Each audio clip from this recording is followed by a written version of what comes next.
सध्या पावसाळ्याच्या दिवसात सर्वात जास्त पसरणाऱ्या आजारांमध्ये डेंग्यू आणि चिकनगुनियाचे नाव प्रामुख्याने घेतले जाते। कोल्हापुरात देखील तापाचे रुग्ण दिवसेंदिवस वाढताना पाहायला मिळत आहेत।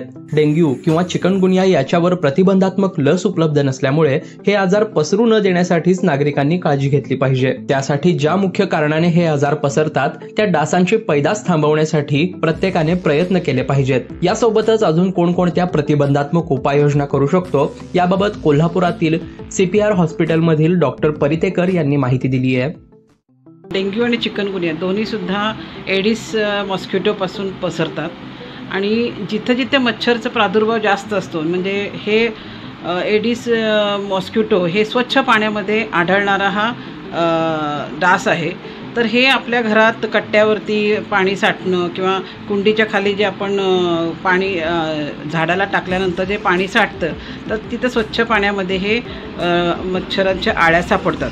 तर हे आपल्या घरात जे काही जिथं जिथं स्वच्छ पाण्याचा बाथरूममध्ये साठा असतो, फ्रीजच्या खाली पाण्याचा साठा असतो किंवा ACचं पाणी जिथं पडत असते तिथं पाण्याचा साठा असतो किंवा कधी कधी टायर आहे किंवा गेट आहे, फुटकं बटकेट आहे, त्याच्यामध्ये हे मच्छरांचं आळ्यांचं प्रमाण जास्त। यासोबतच अजून कोणकोणती काळजी नेमकी नागरिकांनी घेतली पाहिजे याबद्दलही डॉक्टर परितेकर सांगतात। घरातच मच्छर असल्यामुळे आपण शक्यतो मच्छर टाळण्यासाठी आपण त्या आळ्या न होण्यासाठी हे सगळे पाणीचं जे डबके वगैरे आहे ते सगळं शक्यतो कोरडं ठेवायला पाहिजे। आणि जिथं मच्छर येतात आपल्याला मस्किटोचा डास हे जाळी बसू शकतो आणि आपल्या शरीराला ओडोमसचे क्रीम असू शकते किंवा नेटचं वापर करायला पाहिजे खिडक्यांना जिथे आपल्याला मच्छर आत येऊ नये म्हणून।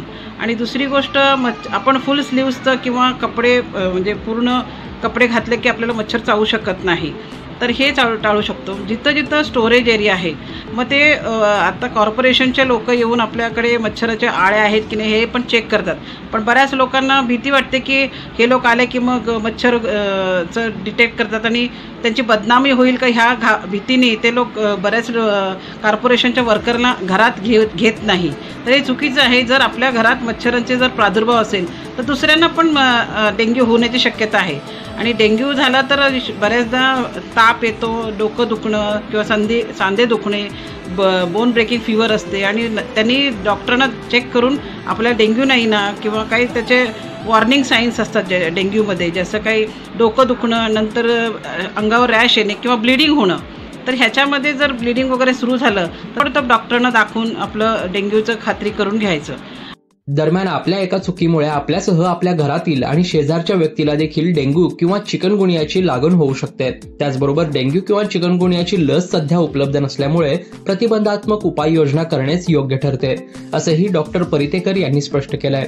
लोकल 18 साठी साईप्रसाद महेंद्रकर, कोल्हापूर।